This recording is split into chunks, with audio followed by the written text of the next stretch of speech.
who bit off. There were a bunch of what? Strong people who bit off their fingers also.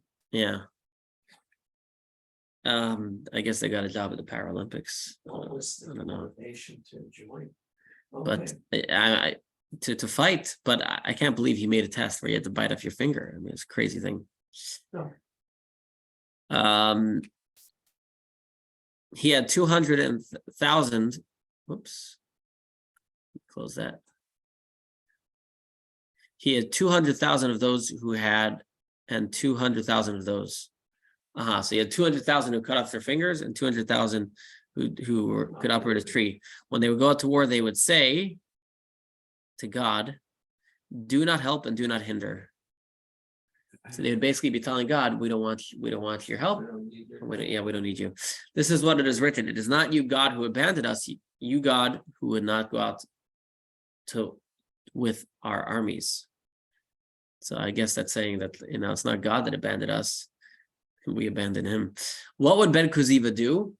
How would he fight? He would catch a catapult stone on one of his knees and propel it and kill several of their people. Right. So one of the big machineries of the Roman army was a catapult.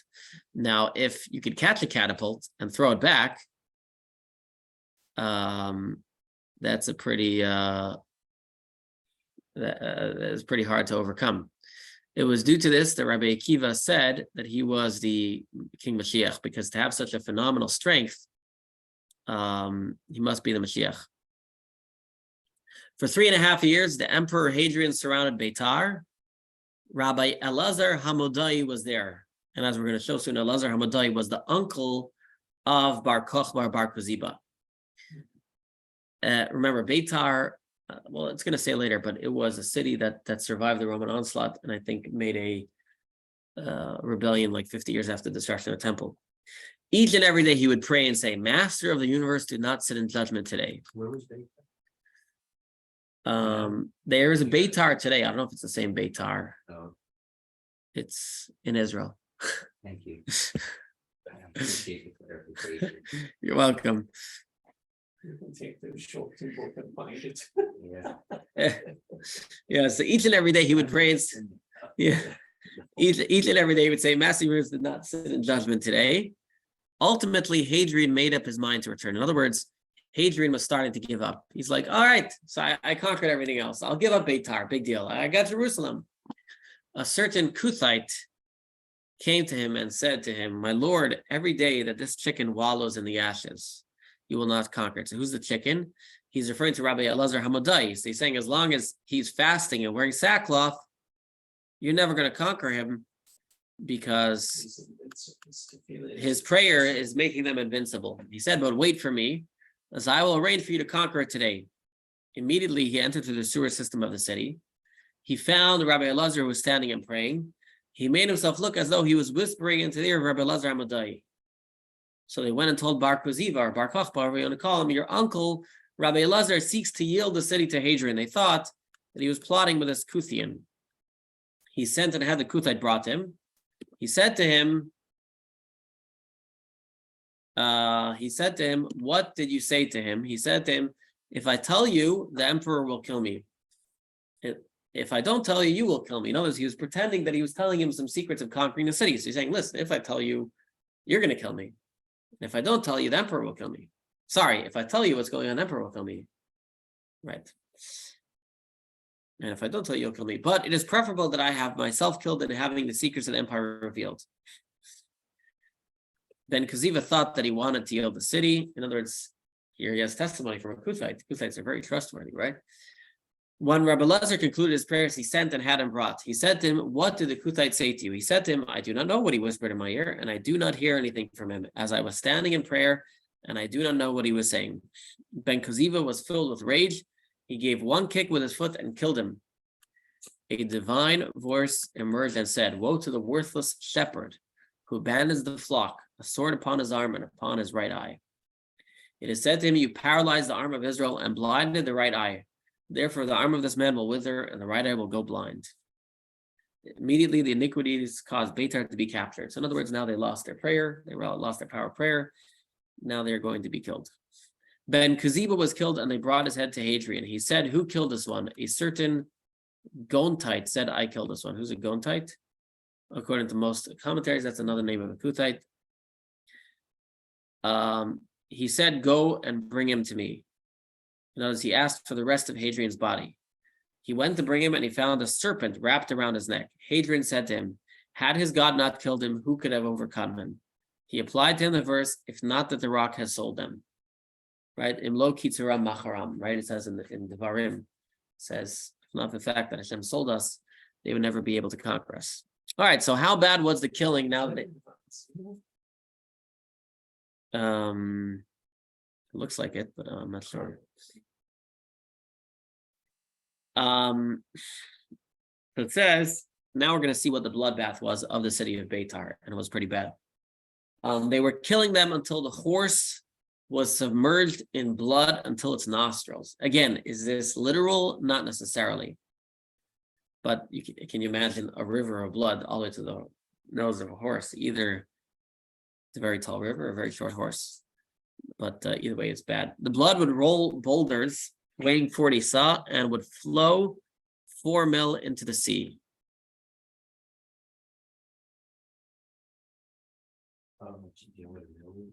Just 1 second. A mile, maybe?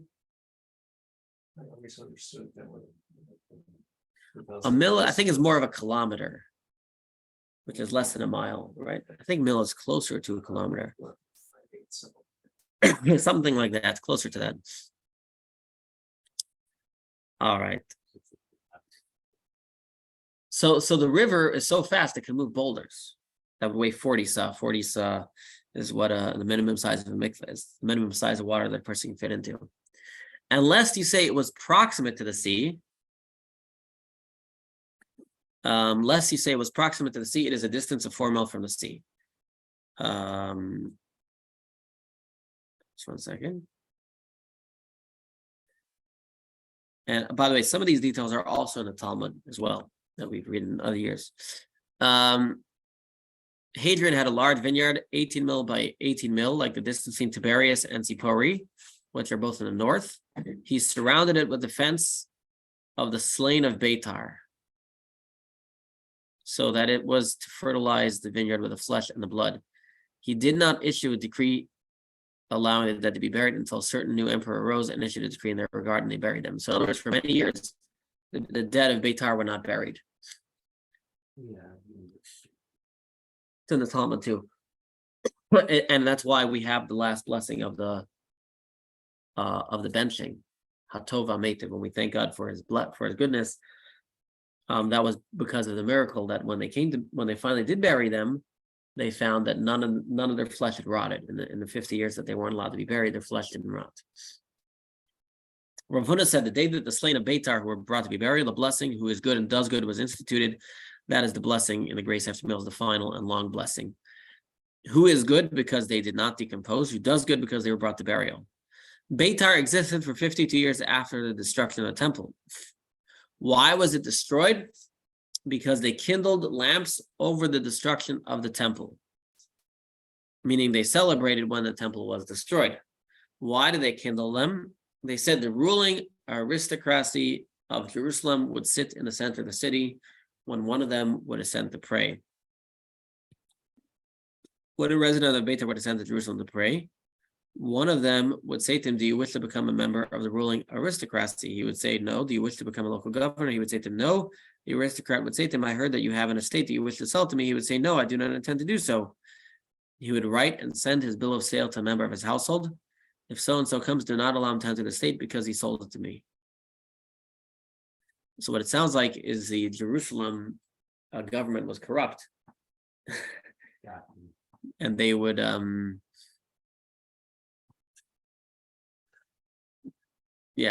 he says, after offering the resident of Beitar an elevated status or position of authority so that he would agree to sell his estate and being rebuffed, nevertheless, the corrupt aristocrats would take matters into their own hands and write false documents of sale on behalf of the Beitar residents. So you're shocked that there was a corrupt government.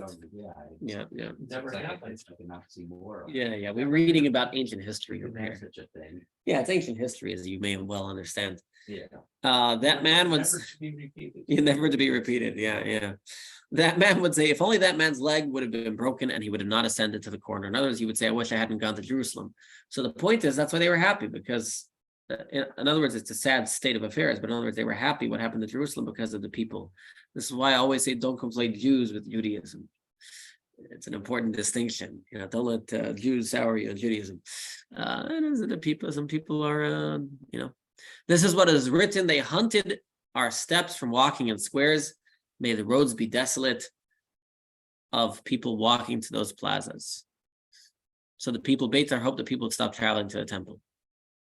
Our end approaches, and the end of the temple, and the end of that temple. So they hope the temple be destroyed. Our days are filled, days of that temple. They too, their good did not last. As it is written, one who rejoices at calamity will not be absolved. So in general, it's not a good idea, even if it's somebody you hate, not to rejoice in their downfall, because then God says, who are you to rejoice?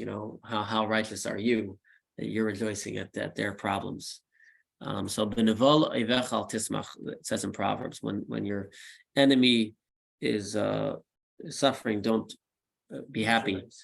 And actually, Haman said this to Mordechai. It says in the Midrash, Haman told Mordechai, he says, doesn't say in your Torah, but Benevol Eichah al Tismach, do not be happy when your enemy rejoices. He says that refers to, I think he said something like that refers to Yidden, but to Rishayim like you, he quoted another pasuk which says we should be happy when you get destroyed. So just to create a distinction over here. Okay, now it gets pretty bad. Rabbi Yochanan said 300 babies' brains were found on a single rock. This is referring to actually the times of the Babylonian destruction. And 300 baskets of phylactery boxes were found in Beitar. Sorry, okay, so this is Beitar. Sorry, it is the second temple. And each and every one of them holding 3 sa'ah of phylactery boxes. So there were lots and lots of tefillin. When you arrive at the tally, you find there were 300 sa'ah. Each basket held 300 sa'ah for a total of 900 sa'ah. How much is a sa'ah? Whatever it is, it's a lot of, again, exaggerations. Although, in this case, maybe not. Rabbi Gamliel said there were 500, 43.2 pounds or something. Yeah, it's a lot. It's a crazy amount. Rabbi Gamliel said there were 500 elementary schools in Beitar. Again, gonna guess the number 500 is an exaggeration, but I don't know. Although actually knowing Jews, we have to keep opening with different schools. And the smallest among them had no fewer than 300 children. So what's 300 times 500? 150,000. Yeah. Okay. So, the city is, but there were 800 million people there, right? In the city. They only had, okay. Well, I guess that's why you need so many schools, right? What do we say? 800 million or something in Beitar?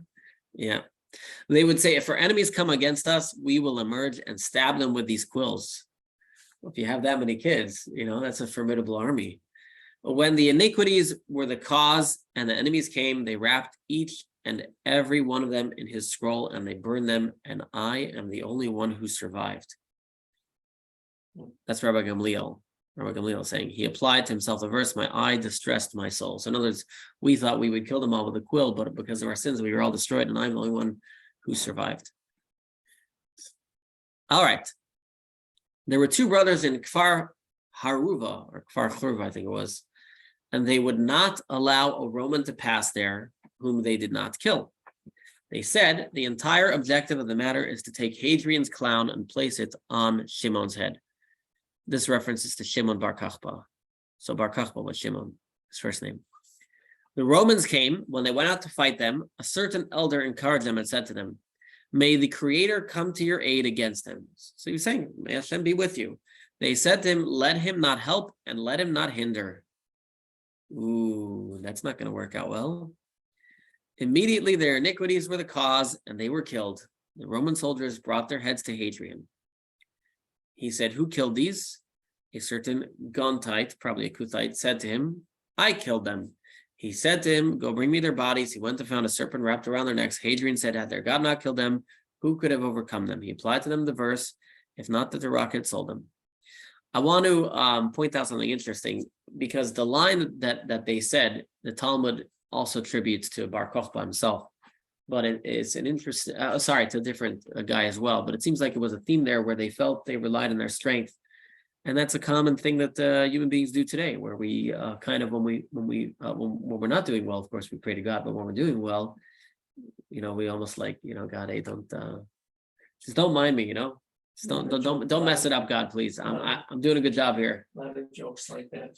Yeah. Like the horse races, it's okay, Hashem, I'll take over from here because he's. Yeah, the horse race or the parking, finding a parking spot. Yeah, Hashem, I got an appointment, can't find a parking Yeah. spot. Oh, yeah, please, if you can, help me find a spot. I'll make a No, big God, donation. I got the, someone pulls I'll out, do I this. got this. Yeah, I got it. Yeah, it's unfortunately the way we operate a lot. So it's easy to look at them, but remember how these stories are important in the message to us, and we can make the same mistakes sometimes as well.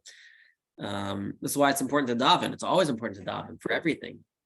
Even if you're healthy, keep davening for that health. Everything in life we have to continuously daven for, because we have to realize that our health is completely always reliant on Hashem, and Hashem wants to hear us pray to Him.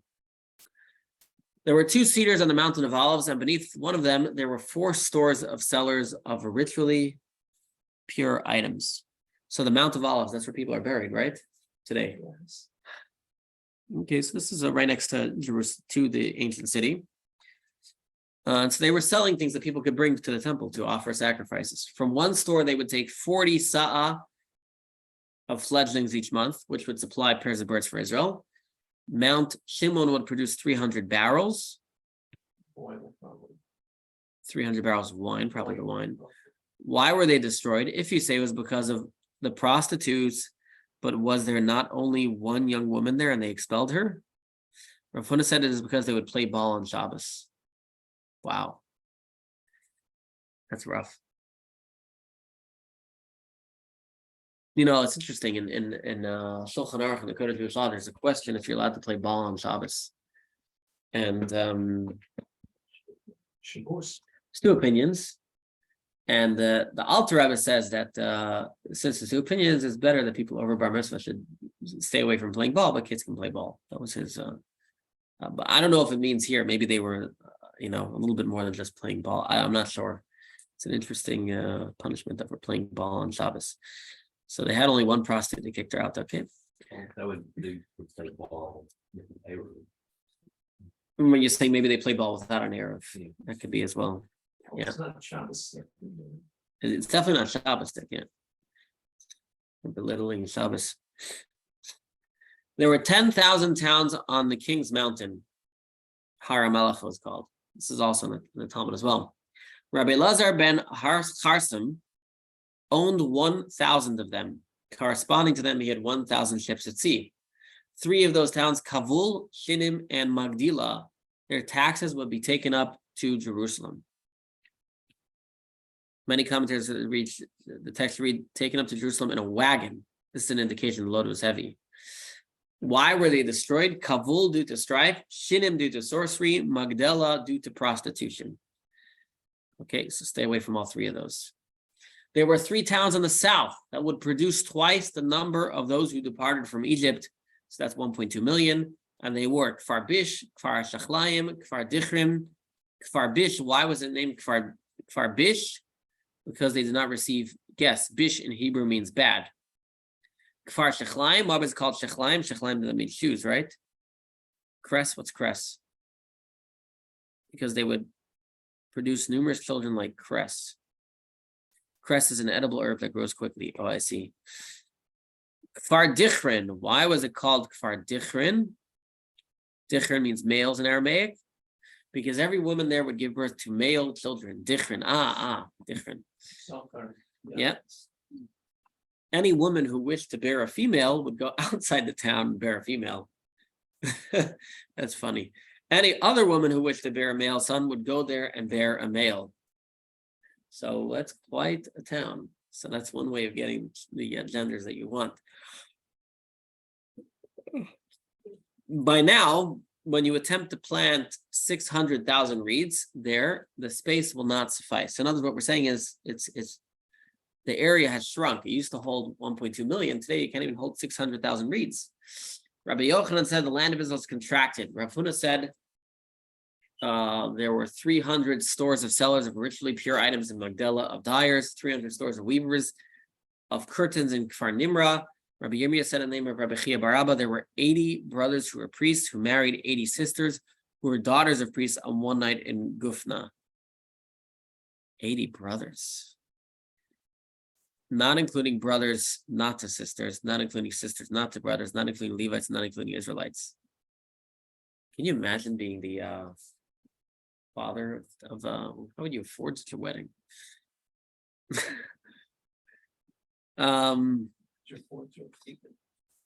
80 pairs of brothers who were priests married 80 pairs of sisters who were daughters of priests on one night. This tally did not include marriages in priestly families in which the son married a single daughter. Okay. The fact that so many weddings occurred on one night indicates a larger population was. Okay. Now we're going to get to some this sad parts, talking about the number 80,000 or 80. It seems like the word 80 is pretty popular. 80,000 young priests were killed over the blood of Zechariah. So Zechariah was a priest and a prophet who rebuked the Judean kings for their idolatrous practices and was killed on the Temple Mount. See Chronicles 24:20-22. Rabbi Yudan asked Rabbi Avo, where did they kill Rabbi Zechariah? In the Ezras Yisrael, which is the area where the altar was, an area where that general area, or Ezras, not in the women's courtyard, which was the area where they had 4 rooms and all the storehouses. He said to him, neither in the Israelite courtyard nor in the women's courtyard, but rather in the priestly courtyard, which that's even worse. They did not treat his blood like the blood of a gazelle, nor like the blood of the deer. I don't know what that means. There it is written, any man from the children of Israel or from the strangers who resides among them who shall hunt game of beasts, he shall pour out its blood and cover it with dirt. However, here it is written, for its blood was within it on a bare rock. It placed it. It did not pour it on the ground and cover it with dirt. Aha! So they didn't even cover his blood. They just left his blood there. Why? To that extent, to arouse the fury to take vengeance, I placed his blood upon the bare rock that it not be covered. So God made sure that the blood was not covered and it just sat there, sitting. So imagine in the first temple, they're just sitting there and the blood is just laying there on the floor. Isn't the whole concert tornado instance like that? I guess they would stay away from that area. Besides. Yeah, the Kohanim, yeah. Israel performed 7 transgressions on that day. They killed a priest, a prophet, and a judge. They spilled innocent blood. They desecrated the name. They impurified the temple courtyard, like you mentioned. And it was Shabbos and Yom Kippur. That reminds me of unfortunately, it reminds me of the joke. Right, there's that story, right? There's the Jew. He comes to the rabbi and he says, Rabbi, I have to confess my sin. The rabbi says, what was it? He says, Rabbi, I'm sorry, but I ate a cheeseburger. He says, you ate a cheeseburger. Why did you eat a cheeseburger? He says, well, I ate a cheeseburger because I was really hungry and all the kosher restaurants were closed. The rabbi says, why were all the kosher restaurants closed? He says, because it was Yom Kippur. Okay, something like that. Okay. I agree with that. Yeah, exactly. I think there's more to that than that, but that's the beginning of it. Okay. When Nevuzdaran, so Nevuzdaran was the butcher. He was the horrible.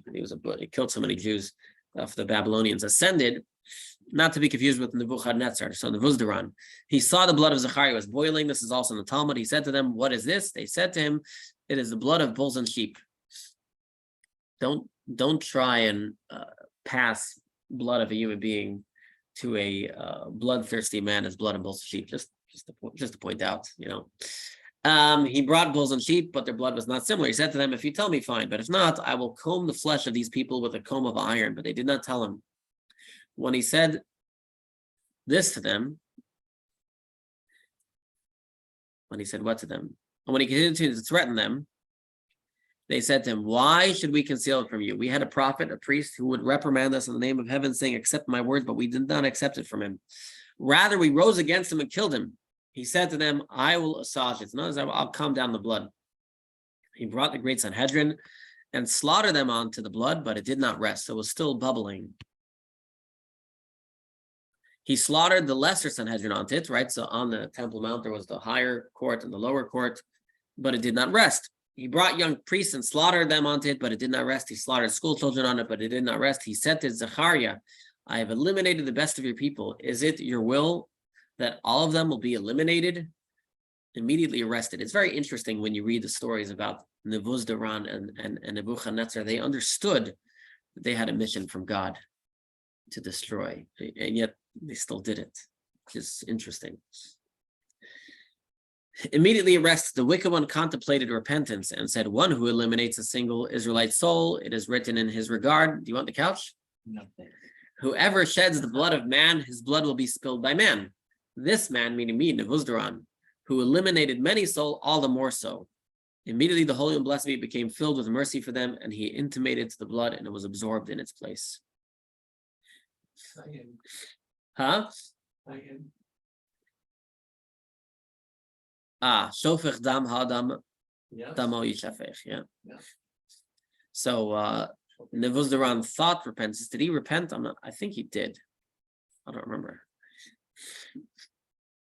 80,000 young priests breached the armies of Nebuchadnezzar with gold shields in their hands. Meaning they escaped the siege imposed by the Babylonian army. They went to the Ishmaelites, our good friends, the Ishmaelites, right? There are friends, yeah, still today. Yep. Who took out salty foods and inflated wineskins. I said to the Ishmaelites, let us drink first. They said to him, eat first and then you'll drink. After they ate, each one of them took the wineskin, placed it in his mouth, and the wind entered his stomach and burst it. Basically, they first ate the salty foods, and then they were super thirsty, and then when they had the wind and not water, they died. This is what is written in a prophecy of Arabia. In the forest in Arabia, you will stay the night. Caravans of Dedanites bring water to the thirsty. The inhabitants of the land of Tema greeted the wanderer for his bread. But they wandered due to swords, due to the drawn swords and the bent bows. So this is an explanation of what Ayazeh means. The one who is located in the forest of Lebanon will stay at night, but caravans of Dedanites, is it the way of the cousins to act this way? All right, this is our question. Is it the way of cousins to act this way? The Dedanites are identified as Ishmaelites, who are cousins of the Ishmaelites. Is this what their father did to your ancestor? God, what is written regarding your ancestor? God opened her eyes and she saw a well of water. In other words, they're saying God gave Hagar water. She went to fill the skin with water and gave the lad to drink, but you did not bring water to the thirsty. Was it because it was good for them that they came to you? For they wandered due to swords? Is it due to the sword of Nebuchadnezzar that they wandered due to the drawn sword? It is because they did not observe their sabbatical years properly, just instead, but the seventh year you should leave it fallow and relinquish it. Right, it says there were 70 years of the seventh year, Shemitah year, they did not keep. That's why they were put into exile. I'm gonna skip here, drop. Okay. Rabbi Yochanan said, so anyway, so the Ishmaelites weren't very nice, and the Midrash says, we treated you much better. Why would you treat us like that? Rabbi Yochanan said, from Givasayim, Givaton, to Antirapas, from Givasayim until Antipatris, there were 600,000 cities. The smallest of them was Bet Shemesh. This is what it is written. He smote among the men of Bet Shemesh. He smote the people, 70 men and 50,000 men. Now there are not even 100 reeds there. Rabbi Yochanan said its priestly watch was the smallest of the priestly watches and will produce 80,000 young priests. So again, pointing out there were a lot of people there. How many attacks did Hadrian launch? 2 Amoraim. Debated. One said 52, one said 54. Rabbi Yochanan said, happy is he who saw the downfall of Tadmor. Why? Because it played a role in 2 destructions. The destruction of the 2 temples. I don't know what Tadmor has to do with anything. Rabbi Yehuda said in the first destruction, it provided 80,000 archers, and in the second, it provided 40,000 archers. Rav Huna said in the latter destruction, they were like the first meeting, they had the same amount of archers. So it's interesting, the Midrash skips around between the first and second destruction, it goes back and forth. I'm going to raise the temperature a little bit higher. Back thing. Okay. Let's try the couch. Okay. Ooh. Okay. Yeah, not as young as I used to be. Yeah. Okay. Let's see. We might have to skip a little bit. To get to the next stories. Okay. Because basically it goes through the entire Midrash Eichah, and it explains each verse. If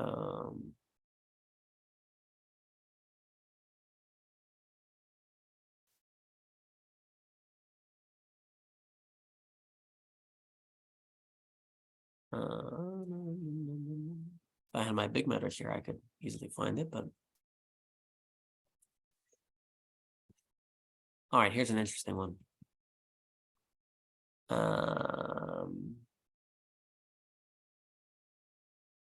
Okay. Rabbi Brechia said in the name of Rabbi Chelbo, in the name of Rabbi Shmuel Bar Nachman, Israel was exiled to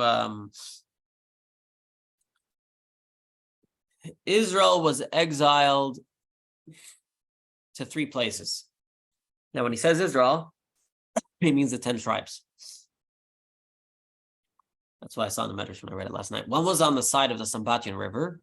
You may have heard of the Sambatyon River. It's described as carrying stones in its current, so it's unpassable except for Shabbat. But the tradition is those who live across the Sambatyon River are very religious, so they're never going to cross. So hence they are still lost across the Sambatyon River, wherever that is.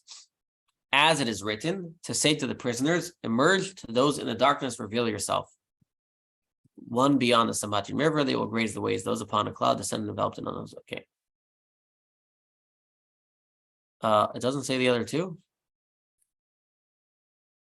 I had in the Midrash that I had, it showed the other ones. It's interesting. Doesn't say the other ones.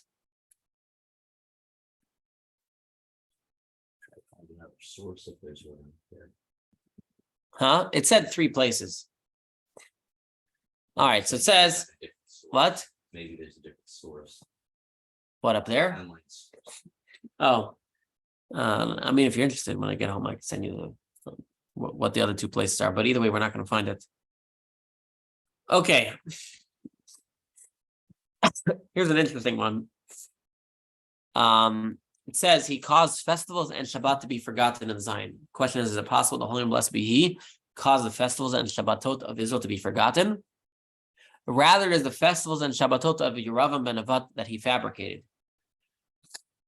This is what is written in the month that he fabricated from his heart. So, who was Yeravam ben Nevat? Yeravam ben Nevat was the first king of Israel.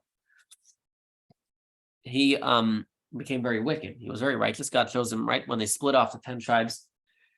And he did not want the Jews to go to Jerusalem because then they would see what a real king is. So he made his own temple. And in addition to making his own temple, he started to make his own holidays. So he made his own Shabbos, he made his own holidays so that nobody would have to go, they wouldn't have to go anywhere to get the holidays. They could go to him. He had all the holidays. So Hashem caused those to be forgotten, which is a good thing. Okay. Just blowing my nose. Okay. All right.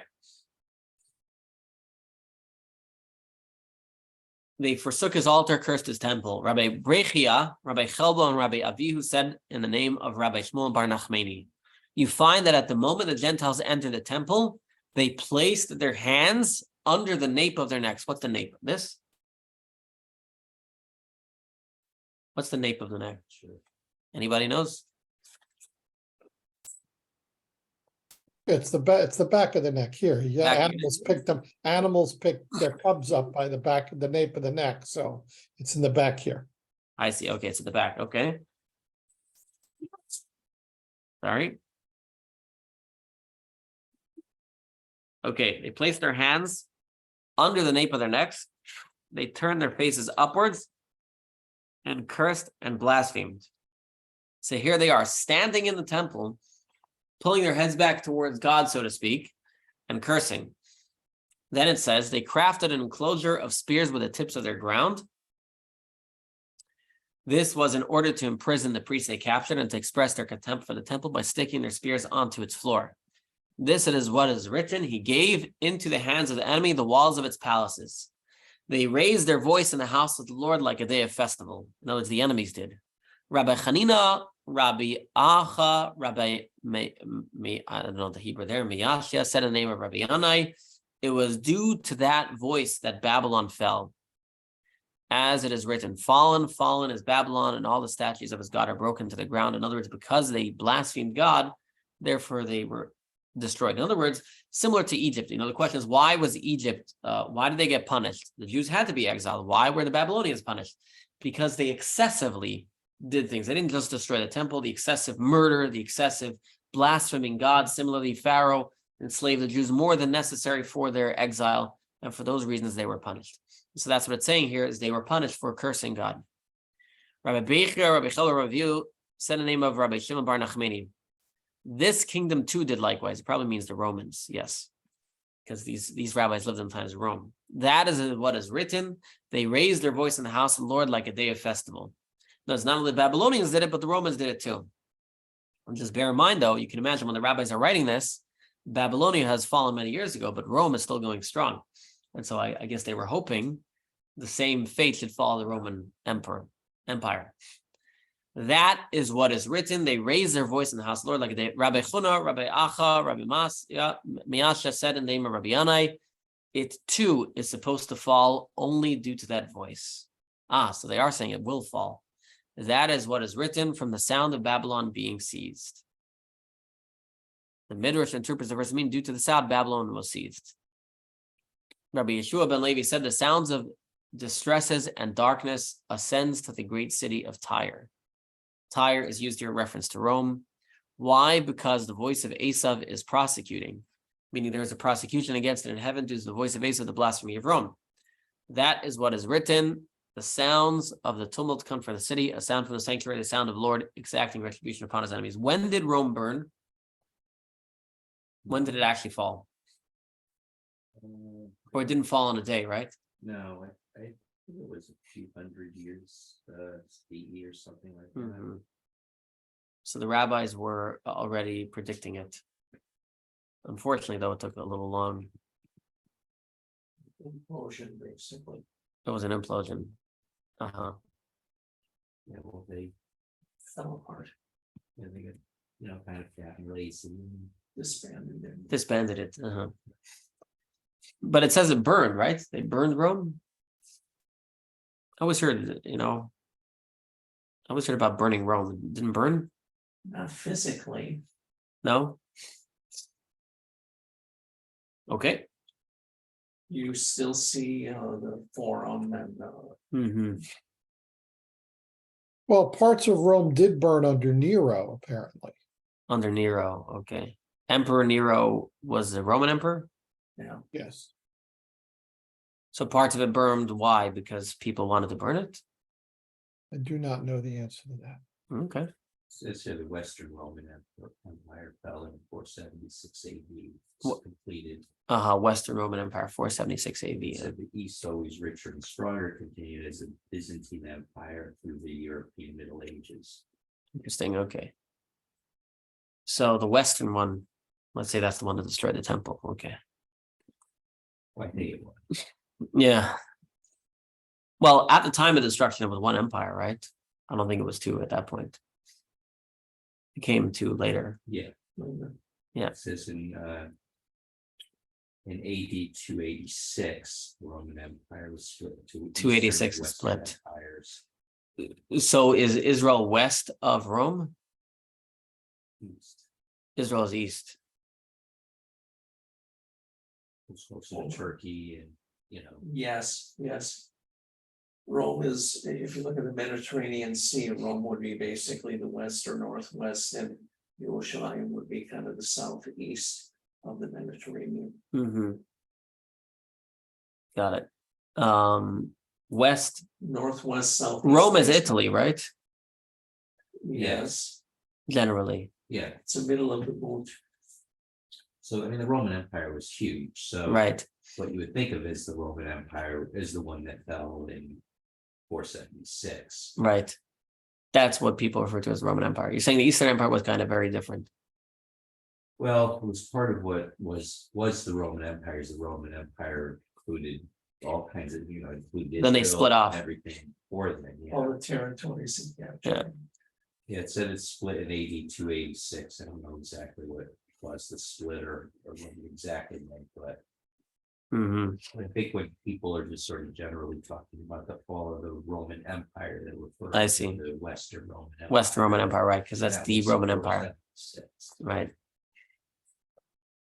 That was kind of, it sounded like it did happen over some years. Okay. So did the Romans ever allow Judaism to flourish? They must have.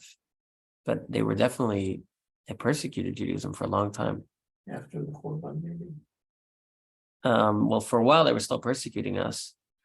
Maybe 100 years afterwards, Beitar was 50 years afterwards.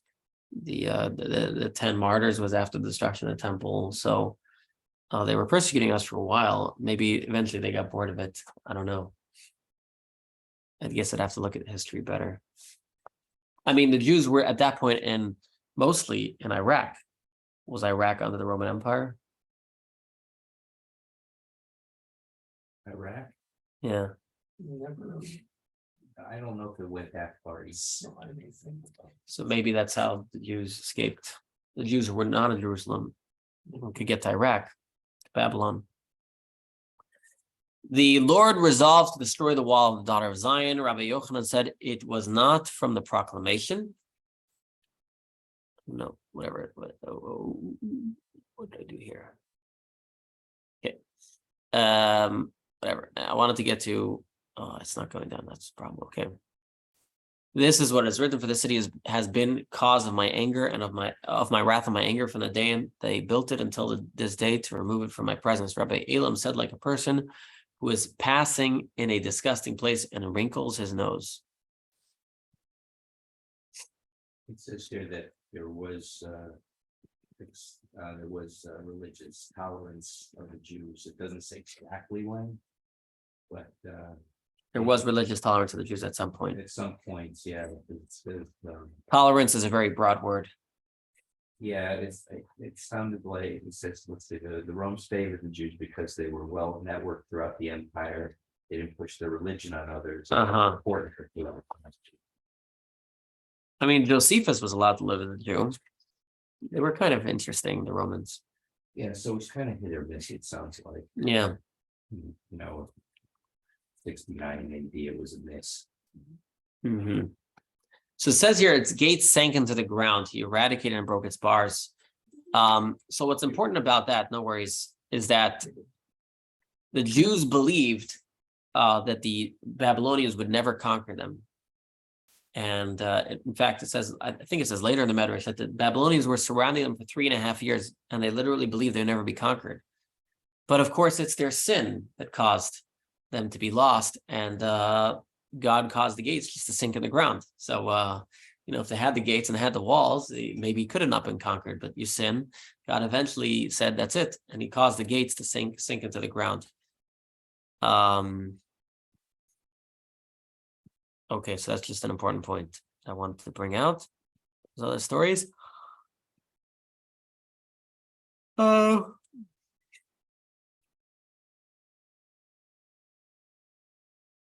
Okay. When Yechaniah was exiled, so Yechaniah was one of the kings. King Nebuchadnezzar appointed him, meaning Tzidkiyahu, who was the next king, over 5 kings. So again, Yehoiachin was one king of Israel. He was exiled. Now then the king appointed Tzidkiyahu. That is what is written. Send to the king of Edom, to the king of Moab, to the king of the children of Amnon, to the king of Tyre, to the king of Sidon, in the hands of messengers who come to Jerusalem, to Tzidkiyahu, the king of Judah. He would enter and exit before him without permission, meaning Tzidkiyahu had unfettered access to Nebuchadnezzar. One day he entered before him and saw that he was ripping the flesh of a hare and eating it raw. Nebuchadnezzar said to him, "Take an oath to me that you will not publicize this about me." As don't tell people my horrible eating habits. And he took an oath to him. Just cruelty. Yeah, he was a cruel guy, Nebuchadnezzar. On what did he administer the oath to Tzidkiyahu? Rabbi Yosef ben Chanina said, on the inner altar. The 5 kings were sitting and maligning Nebuchadnezzar before Tzidkiyahu and saying to him, the kingdom is not suitable for Nebuchadnezzar, but rather it is suitable for you as you're from the offspring of David. So people were telling him, you should conquer Nebuchadnezzar. He too maligned Nebuchadnezzar and said, I saw that he was ripping the flesh of a hare and eating it. Immediately they sent a message to the king and saying, this Jew who enters and exits before you without permission said about you, I saw Nebuchadnezzar was ripping the flesh of a hare and eating it. Not very smart. That is what is written. Tzidkiyahu rebelled against the king of Babylon. Oh my gosh, why did he do that? Immediately he, meaning Nebuchadnezzar, That's a question that could be asked over and over. Over and over, right? Came and settled in Daphne of Antioch, and the great Sanhedrin went to greet him. Because they, at that point, it sounds like Babylon was friends with Israel, or at least keeping the temple. When he saw them, and they were all men of noble form, he issued a command and had seats of honor brought before him. He seated them, he said to them, teach me the Torah. This is so interesting. The enemies of the Jews are always very interesting.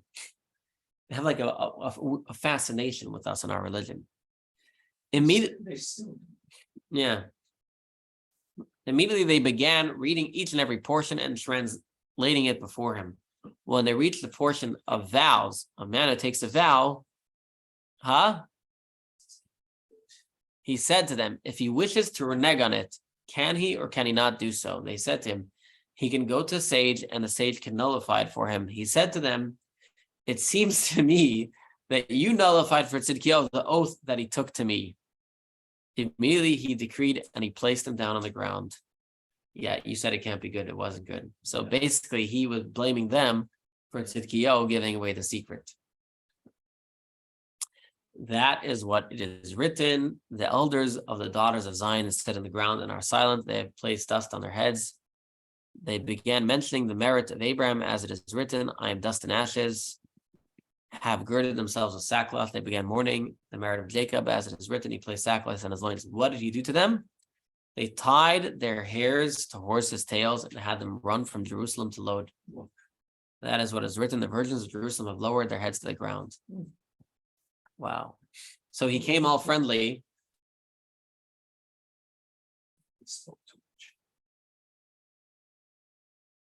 So a couple of lessons here. Number one is, of course, someone tells you a secret, don't tell anybody else. It's also Jewish law. Be careful who your correspondents are. I always say a secret is something you tell one person at a time. If you tell anybody a secret, including your wife, or maybe especially your wife, it's no longer a secret. I am recording this. This is true. Not that when someone tells you something in confidence, it includes you're not allowed to tell your wife. That's what a secret is. Secret is to remain secret. Yep. I live that way daily. My clients tell me things. It's also good for your marriage because you're not bringing all the stresses of all the other people and giving it to your wife, whatever it is.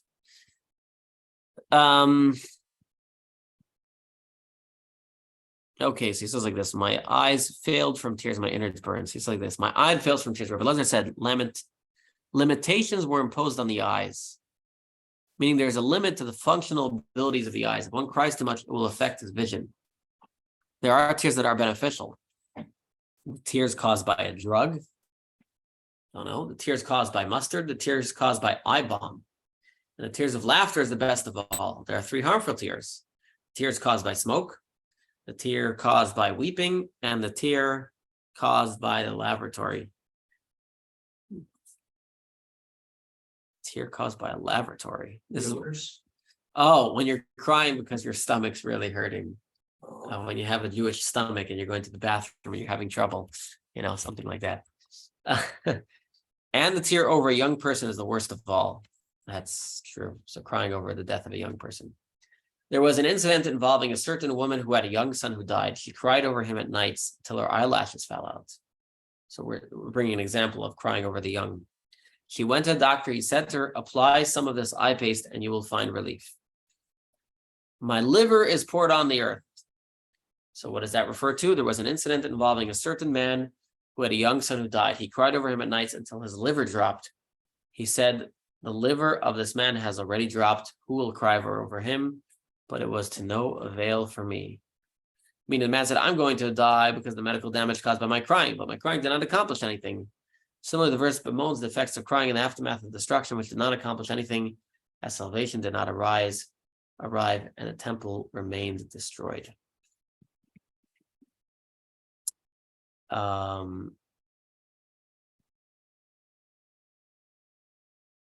All right, then the verse says, to their mothers, they say, where is the grain of wine? Rabbi Chanina said 5 loaves and spiced wine. Rabbi Shimon said 5 loaves and 8 wine. Okay, either way.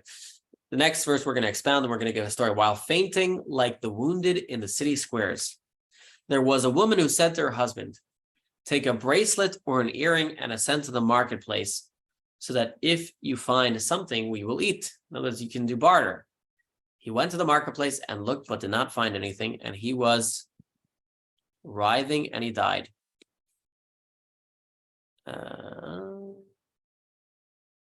You got to go. Okay.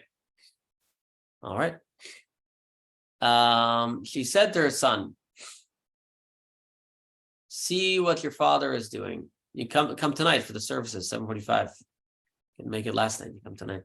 He ascended the marketplace and saw his father was dead, and he was writhing and he died alongside him. This is what it is written, while fainting like corpses in the city squares. That is her husband and her eldest son, while their souls are poured in their mother's bosoms. The youngest son would seek to suckle, but would not find milk and would writhe and die. So that's a pretty sad story. So they would just find each other and just die.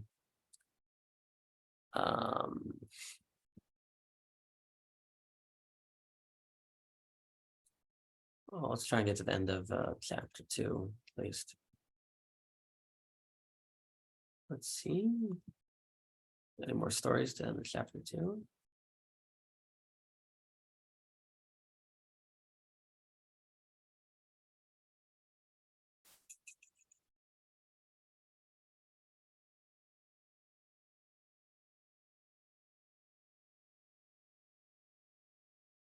Four watches, right? We talk about the watches, the middle watch. Okay.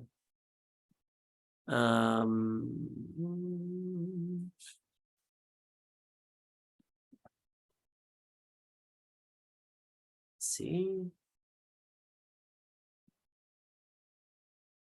I said if I had the other one. Goes to the third one. You want to continue? You guys are good to continue. I mean, I'm good to continue, but that's up to you. Unless you have other better things to do today.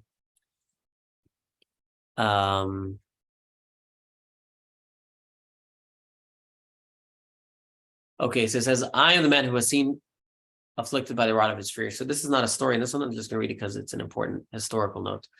I am the man, right? Jeremiah says, Rabbi Chama Bar Chanina began.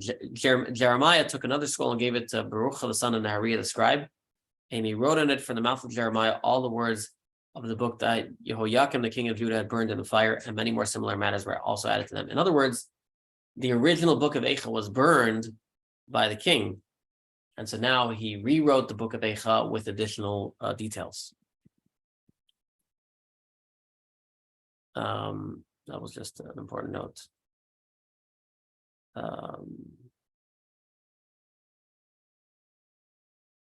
Siri says, I am the man. Right? Rabbi Yeshua of Sichton said to Rabbi Levi, I'm the man. That's what Jeremiah said. It is I who is well-versed in suffering. What is pleasing to you is pleasing for me.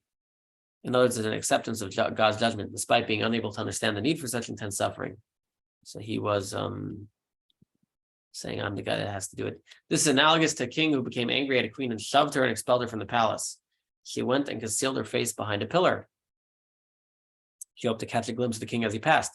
The king was passing and saw her. He said to her, "You have been impudent." She said to him, "My lord the king, is this treatment appropriate for me? Is this becoming for me? Is it befitting for me? No woman accepted you other than me." Okay. He said to her, This is the thanks I get. yeah. Nobody else wanted to marry you. I'm the only one who wanted to marry you. He said to her, "It was I who disqualified all the women in favor of you." They're never executed. Huh? President never- Yeah. This is an analogy. That's why he didn't. We're not there yet. She said to him, "If so, why did you enter such and such an alleyway, such and such a courtyard, in such and such a place? Was it not for such and such a woman, and she did not accept you?" In other words, the woman answered, "I saw you trying to convince other women, and it didn't work. Rejected you. Yeah, I'm the only one that accepted you." So if you recall the story, right at the giving of the Torah, it says God went to all other nations. This is what the Jews are going to tell God. So to the Holy and Blessed be, he said to Israel, "You have been impudent." They said before him, Master of the universe, "Is this appropriate for me? Is this becoming for me? Is it befitting for me? No other nation accepted your Torah other than me." He said to them, "It is I who disqualified all the nations in favor of you." They said to him, "If so, why did you offer the Torah to all the nations?" But they did not accept. As it is taught, initially he revealed himself to the children of Esau. That it is what is written. He said, "The Lord came from Sinai and shone from Seir for them," but they did not accept it. He offered it to the children of Ishmael, but they did not accept it. That it is what is written. Hophia Mehar Paran. He came from Mount Paran. Ultimately, he offered it to Israel, and they accepted it, as it is written. He came from the holy myriad from his right, and a fiery law to them. As it is written, everything the Lord has spoken, we will perform and we will heed. So we are the only one that accepted God. So God should look at that and have mercy on us. Yep, that's Hazinu. No, Zota Zota Bracha. The very first idea. Okay. Let's continue. Vespasian Tarajin. All right, he settled me in darkness, but Machashakim Hoshivani Kimese Olam, right? What's the Hebrew word for that? Kimese Olam, right? Jeremiah said, he settled me in darkness like those long dead. He settled me in darkness. Rabbi Shmuel said, 4 are considered as dead. A blind person, as it is stated, he settled me in darkness like those long dead. A leper, as it is stated, let her not be like a corpse. One who does not have children, as it is written regarding Rachel, give me children, and if not, I am dead. And one who has become impoverished, as it is stated, all the men seeking life have died. Were they in fact died? Rather, they had become impoverished. And you see this, Rashi brings these concepts a lot in the Chumash. For example, when Yaakov was chased by Esau's son, and he just took all his money and says, it's like you're dead. It also says that Rishayim are like they're dead. It's surprised you didn't mention that here. I refer them to them as the Walking Dead. The Walking Dead. Oh, you mean as opposed to the Grateful Dead? That's grateful. I don't know. I just know they just finished their tours.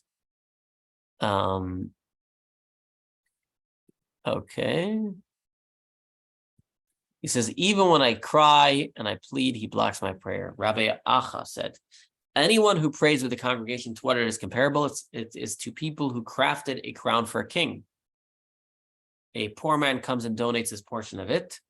What does the king say? Shall I not accept it because of this poor person? Oops, open that again. Immediately the king accepts it and puts on his head. Basically what they're saying is, likewise, if there were 10 righteous people standing in prayer and there's a wicked man standing in their midst, what does the Holy One, blessed be, say? Shall I not accept their prayer because of this wicked person? The point is that if you pray yourself, God can look at your individual merits and say, I'm not taking you. But if you're part of a group, God will not push away your prayer. The Rabbi said, one who comes after, Bruce, this is an important one. You might want to copy this and send it to your friends. The Rabbi said, one who comes after the congregation, meaning someone who shows up late, his actions are scrutinized. It's true. Nice by Homa. Maybe you could show this later. You showed us the whole certainly, but While the person has to show up early, so I can show it before mincha. To what is he comparable? It is to a king whose sharecroppers and members of his household entered to honor him. One came late. The king said, "Let his barrel be sealed." And he brought a barrel of wine or other goods to the king, but the king does not accept his gift. What caused this for him? It is because he came late. So to anyone who prays after the community, his actions are scrutinized. That is why it is stated, even when I cry and plead, he blocks my prayer. Satam is written with a sin, because the prayer of the congregation has concluded. Wow. Okay. He fenced my ways, with hewn stone distorted my paths. I mentioned this Midrash on Shabbos. So we'll read the original Midrash. I'm sure that you all recall it by heart, but I'll read it. He fenced my ways with hewn stones. The daughters of Lod would knead their doughs, ascend and pray in Jerusalem, and descend before they leavened. It says, the Midrash I reading spoke about tunnels. Okay, they went through tunnels. Maybe it says it actually later in this text.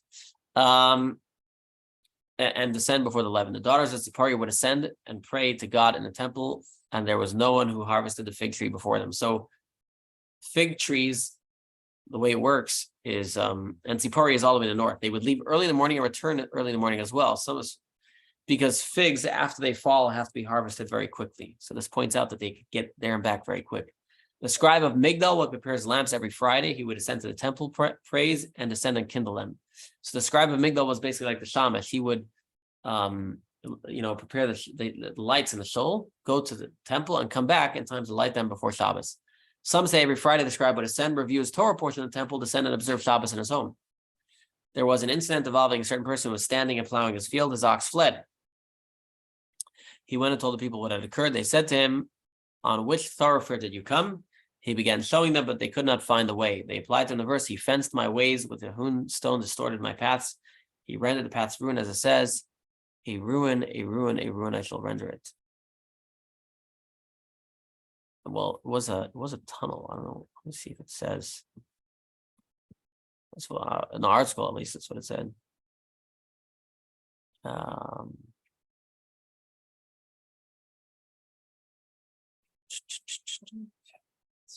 Okay. You have to work today? No, but I have a 12 o'clock, this was called class. Okay. All right. Well, we'll do what we do. We'll learn what we can. Like to stay. Yep. All right. So when you have to leave, you have to leave. Okay. I think we've studied a little bit, right? The Rabbah would say that Tisha B'av is not a day when there's no obligation to study. He said it's just what you can study is different. It's more limited. The only time we don't study is Nittel. Yep. Yeah. These are just more depressing subjects. Yeah. Moed Katan and things like that. Yeah. Moed Katan I've never done. Well, I've started them myself, but never finished. I have become a laughingstock to all of my people. It is written, "Those who sit at the gate talk about me. These are the nations of the world who sit in theaters and circuses. I am the subject of the song by able drinkers. After they sit, eat, and drink, and become intoxicated, they sit and speak about me, mock me, and say, so that we will not need to eat carobs like the Jews." So I guess Jews eat carobs? Why not? I guess if you're poor. They would say to each other, "How many years do you want to live?" They would say, like the Shabbos garments of the Jews. Shabbos garments are long. So they would basically use the Jews as a subject of ridicule for everything. They would bring the camel into their theaters with his garments on it. Sackcloth was used as a covering for the camels. They would say to each other, "Why is it mourning?" They would say, "These Jews observe the sabbatical year. They do not have any vegetation. They eat its thorns, and it's mourning over them." They would bring the dead into the theaters, and his head was shaved. They would say to each other, "Why is one head shaved?" He would say, "These Jews are Shabbat observers, and everything for which they exert themselves all days of the week, they eat on Shabbos. They do not have wood with which to cook. They break their beds and cook with them. They sleep on the ground and become covered with dirt, and they smear themselves with oil. Therefore, oil is expensive." Oh, they're blaming the economy on the Jews again. They cannot afford oil to shampoo their hair, so they shave it. Another matter, those who sit at the gate talk about me. These are Israel who sit in the synagogues and study halls. I am the subject of songs by ale drinkers. After they sit, eat, drink, and become intoxicated at the meal, prior to the night above, they sit and recite lamentations. So it's interesting. They would make jokes about us, and they just talk about us, and we're like the butt of all ends of their jokes. It reminds me of the joke. You know that one, right? There's three Jewish mothers sitting in Miami, each talking about their kids. One says, "My son, oh, he loved me so much. You know, he bought me a house." The second one says, "Oh, my son, he loves me so much. He bought me a car." The third one says, "You wouldn't believe my son is the best. My son spends $200 a week on a therapist, and all he does is talks about me." Okay. So. Yeah. Huh? Are you with that? Yeah. All right, you got to go. Okay. Well, what type of it's for accounting? Yes. Okay. All right. I'll see if there's anything else interesting in the number 3. Maybe we'll leave it for next year. Well, next year shouldn't come though. Right. Amen. All right. So, you want to stop here? Whenever you're ready. Okay. We continue. I always wait to do anything. Yeah, no work. Yeah.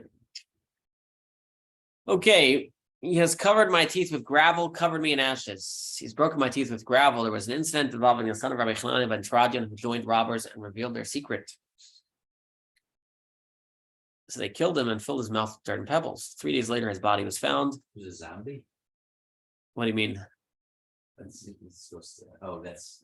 put salt in the mouth and so it's that's how you kill a zombie. Oh, okay. Not dirt. Sorry. They placed him on a rope stretcher and sought to laud him in deference to his father, but he did not allow them to do so. He said to them, "Leave him and I will speak about my son." He began and said, "I did not heed the voice of my instructors, and to my teachers I did not incline my ear. I was on the verge of complete degradation in the midst of assembly and congregation." Proverbs. His mother in his regard, a foolish son is a vexation to his father, and bitterness to the one who bore him. His sister read in his regard, bread of falsehood is sweet to the man, but afterwards his mouth will be filled with gravel. That's quite the eulogy for him. Yeah. We learned whenever it is the meal of the ninth of Av, it is prohibited to eat meat, to drink wine, to eat two cooked items, to wash and to anoint oneself. Whenever it is not the meal of the ninth of Av, it is permitted to eat meat, to drink wine, and to eat two cooked items. Rabbah, after he would eat his fill of food, he would take one small piece of bread, place ashes on it, and say, "This is the meal of the ninth of Av." To fill what it is stated, he has broken my teeth with gravel, covered me with ashes. So that is the source of why we eat food with ashes on the beginning of Tisha B'av. It's from this Midrash.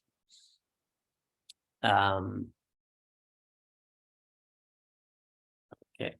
My soul has forsaken peace. I have forgotten goodness. Rabbi Elazar ben Rabbi, the son of Rabbi Yossi, said in the name of Rabbi Chanina, the son of Rabbi Vo, there was an incident involving a woman who took her son to a baker in Caesarea. She said to him, "Teach my son a craft."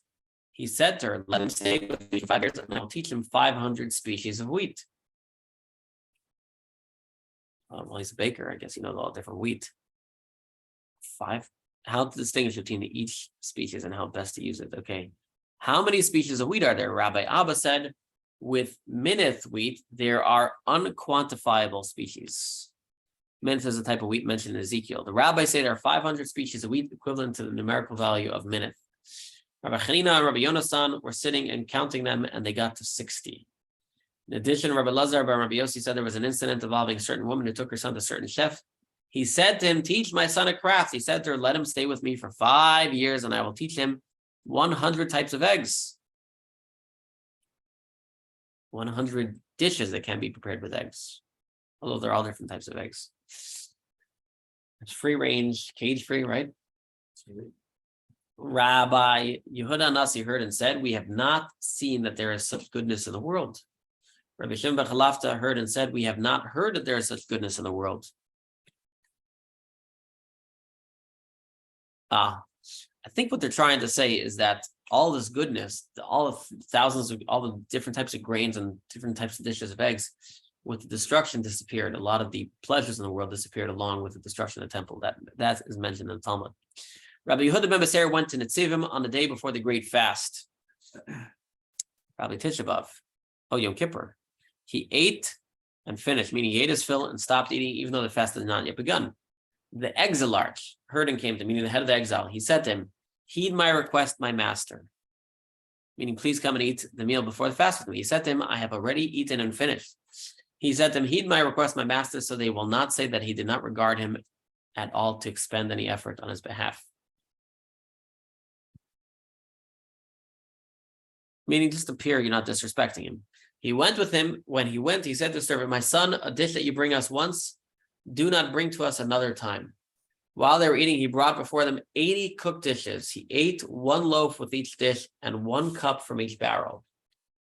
Wow. The exilarch said to him, "My master, after you ate and finished, we brought 80 dishes before you. With each dish, my master ate 1 loaf from 1 barrel. My master drank 1 cup. The exilarch was saying to Rabbi ben Beser, he must have still been hungry, and therefore the exilarch had benefited him. Rabbi ben Beser, why do they call it nafsha? Because the more it is given, the more it expands. What is nafsha? Nafsha is at the stomach, probably. The body. Body is called nafsha. The more we eat, the more the body expands, and the more we can eat. But all this, I believe, again, is to point out what beautiful pleasures were in the world before the destruction. Rabbi Evo went to Basra and was received by Yossi, the head. They brought before him 80 types of bird brains. Notice how we keep talking about the number 80. There's something with the number 80. Yeah, well, 8 somehow, 80,000, 80. I mean, 8 is one. Yeah, exactly. We said 80 million, 80,000, 80. This is an interesting thing. 80 priests. He said there. Do not be angry, my master. The hunt was insufficient. They called him Yossi the head because all of his food was only bird brains. Okay. All right. I'm not going to his house for a meal. Rabbi Chia the Great went to the south and was received by Rabbi Shua ben Levi. They brought before him 24 cooked dishes. A lot of the food that was eating at the time for the Talmud. You wouldn't want to eat today. Well, it sounds like they had some 80 egg dishes, so I'm not so sure. They had some good dishes too. Well, Well, the days of the Talmud, yes, after destruction, they were more poor. As they said earlier, after destruction, they would only eat carobs pretty much. So, yeah, you don't let carobs can be made good. They can turn into good chocolate spread. You ever had carob spread? No. It's very good. We said with chocolate. It tastes like chocolate. Carob spread tastes like chocolate. I know you don't like chocolate, but. Rabbi Chia the Great went to the south and was received by Rabbi Yeshua ben Levi. They brought before him 24 cooked dishes. He said to them, "What do you do on Shabbat?" In other words, if you have 24 dishes, how much are you eating on Shabbos? He said to him, "We double them." Sometime later, Rabbi Yeshua ben Levi came to Tiberias and was received by Rabbi Chia the Great. He gave drachmas to the disciples of Rabbi Yeshua ben Levi and said to them, "Go provide for your master as he is accustomed." Rabbi Yitzchak ben Rabbi Elazar knew how to prepare meals according to the numbers of days in the solar year. When he had the means, he would do so. When he did not have the means, he would take seeds and count them so he would not forget them. So he would not forget. He would eat the seeds individually and associate to the dishes corresponding to the seeds. So he would not be including the curse mentioned in the birds. I've forgotten goodness. These stories are related to the Midrash in order to accentuate the troubles that have occurred to us and which have caused the goodness that was found in the previous times to be forgotten. So he continues, I have forgotten goodness. Rabbi Shimon ben Gamliel says, this is washing one's hands and feet after the bathhouse. Even this simple pleasure has been impossible and has been forgotten due to the suffering of the Jewish people. All right.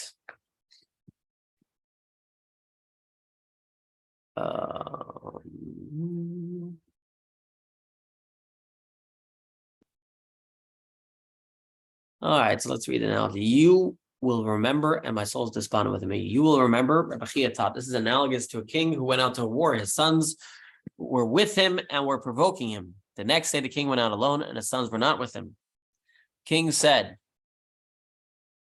if only my sons The king said, just 1 second.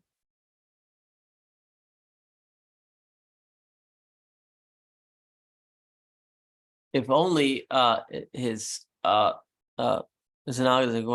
were with him and provoking him. The next day the king went out alone and the sons were not with him. The king said, if only my sons were with me, even if they would be provoking me.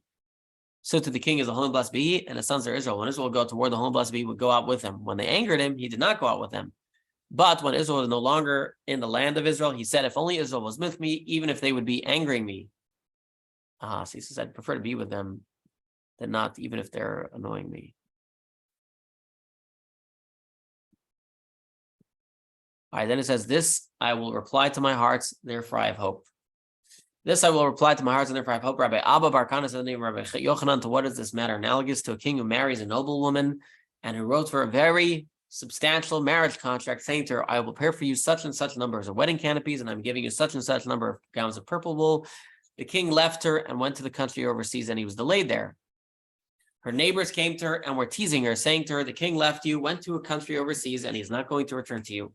She was crying and sighing.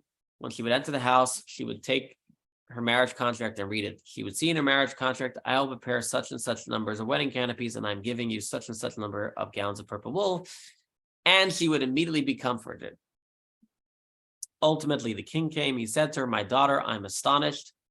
How did you wait for me all these years? She said to him, my lord, the king, were it not for the substantial marriage contract that you wrote and gave to me, my neighbors would have caused my demise. So to the Israelites, provoke Israel and say to them, your God has concealed his face from you and caused the divine presence to depart from you. He will never return for you. They cry and sigh when they enter the synagogues and study halls and read the Torah and find that it is written, I will return to you and make you fruitful. I will place my sanctuary in your midst. I will walk in your midst. They are comforted.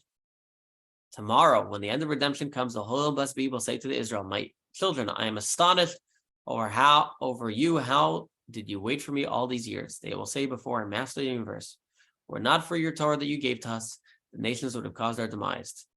This is why it is written, this I will reply to my heart. Zot is nothing other than the Torah. It says, Vani Zot Brisi, the Torah is the word Zot. Likewise, David said, had your Torah not been my delight, I would have perished in my affliction. Therefore, I have hope in him. And we proclaim the unity of his name twice daily and say, hear Israel, the Lord our God, the Lord is one. That was a beautiful Midrash. Yeah.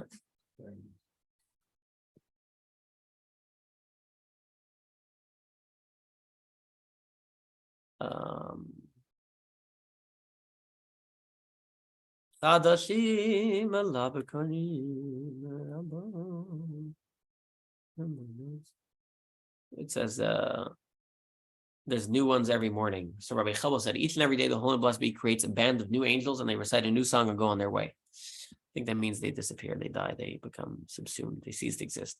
Rabbi Eichah said, I respond to Rabbi Chabal, but is it not written, release me as the dawn is breaking? That's what Yaakov said. He said to me, stranger, do you think you can strangle me? Gabriel and Michal are the supernal princes. All of them are replaced, but they are not replaced. I see. In other words, some angels are not replaced. That's why the angel that fought with Yaakov wanted to go. He wanted to praise Hashem. But that doesn't mean there aren't other angels who are replaced every day. Hadrian, may his bones be crushed. So that was the Roman emperor. Asked for Bishua ben Hanania. He said to him, do you say that each and every day the Holy One, blessed be he, creates a band of new angels and they recite a new song and go on their way? He said to him, yes. He said to him, and where do they go? He said to him, to where they were created from. He said to him, and where are they created from?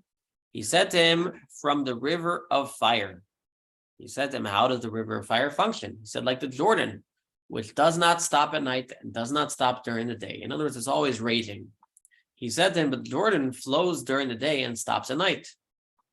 Okay, strange. He said to him, I was watching at Base Par and that Jordan, just as it flows during the day, so it flows at night. He said to him, from where does the river of fire emerge?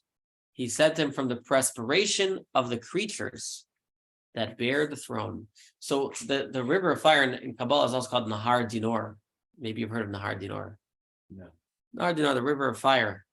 And it comes created from the perspiration of angels. And when you want to, I believe when you want to go from one level to the next in Gan Eden, you have to take a dip in the river of fire. Help you forget the previous world to understand and appreciate the next world. So it's interesting. Yeah. But if you learn Hasidus, you hear in the heart, you know the river of fire. Now you've read about it. It's source in the Midrash. Okay. The Lord is my portion, says my soul. Rabbi Avo said the name of Rabbi Yochanan. This is analogous to a king who entered a province. There were generals, captains, and commanders with him. The prominent leaders of the province resided in the middle of the province. One said, I will take the generals to me. One said, I will take the captains to me. One said, I will take the commanders to me. There was one clever one. He said, I will take the king, as all the others are replaced and the king is not replaced. This is quoted by the Rabbah in a very famous mimer that he gave it for his birthday, Yud Aleph Nisan, about a non-nas of Malka. I will pick the king, because all other people get replaced and the king never gets replaced. Likewise, idol worshippers. Some worship the sun, some worship the moon, some worship the wood and stone, some worship. We can add a bunch of other worships that go on today. But Israel worships only the Holy One, blessed be He. This is what is written. The Lord is my portion, says my soul, as I proclaim His unity twice daily and say, here is the Lord our God, the Lord is one. That is the famous Midrash Rabbi quotes.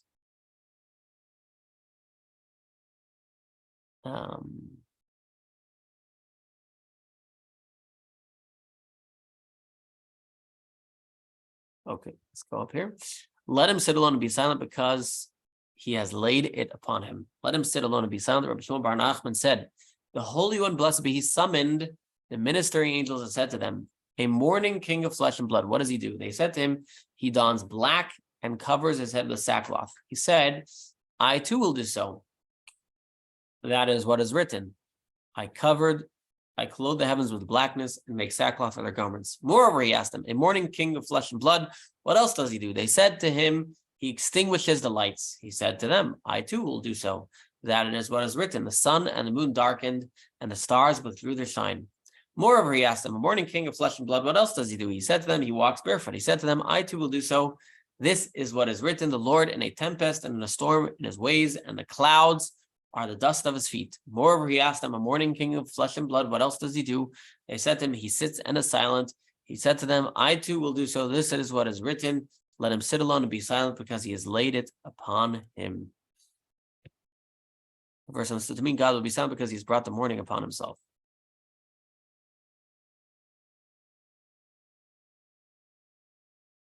All right, let him put his mouth in dust. Perhaps there is hope. Let him offer his cheek to one who strikes him. Let him be filled with disgrace. Let him offer his cheek to one who strikes him.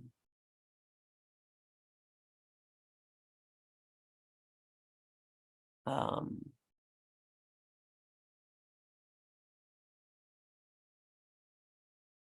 it doesn't say that here. Yitain the makeo lechi. It's in the Book of Lamentations, right? Yeah. So it's not a general directive. Okay.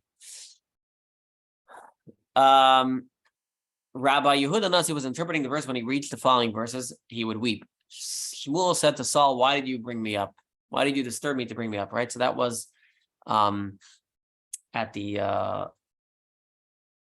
Saul was fighting a war. Prophet Samuel had already died, and the King Saul brought up King Samuel's body with a necromancer. And it is written, for behold, he forms mountains. We'll learn it at the end of the book of Samuel. Yeah.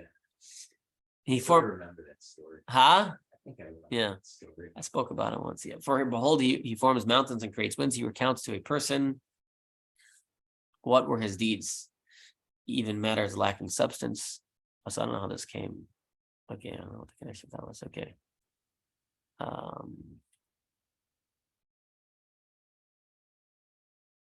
Okay, he does not act willingly. Rabbi Brechia said the name of Rabbi Levi. In two places, Israel acted. In one, they acted with their mouths, but not with their hearts. And in one, they acted with their hearts, but did not act with their mouths. These are Sinai and Babylon. In Sinai, they acted with their mouths, but not with their hearts. This is what is written. But they beguiled him with their mouths, and they lied to him with their tongue. I thought it was going to be a good thing that they accepted the Torah. Exactly. So is that referring to the sin of the golden calf? Maybe. Yeah, that's what I was thinking. Yeah. in Babylon, they acted with their hearts and not with their mouths. This is what is written, for he does not afflict willingly. The Holy and Blessed be said, let the mouth at Sinai come and atone for the mouth in Babylon. Let the heart in Babylon come and atone for the heart at Sinai. I'm not sure what it is. Nevertheless, a torment the children of men, lamentations he placed over them a man who is an adversary and enemy. This is Haman, and he made their wound more painful. To subdue under his feet is Nebuchadnezzar, in whose regard it is written, and everywhere the sons of man, the beasts of the field, and the great birds of heavens dwell. He has given them into your hands and set your rule over them. You are the heads of gold. Okay.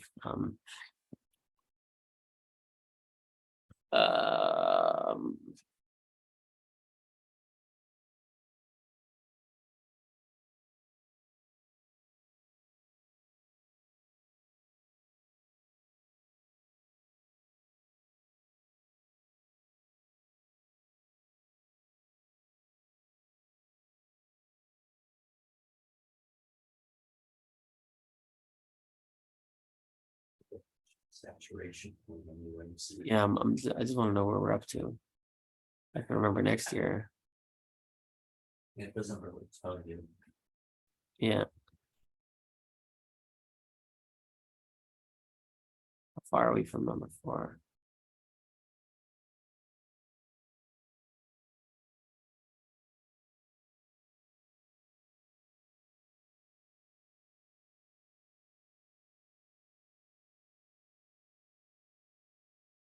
Oh, just see we're up to. So this is,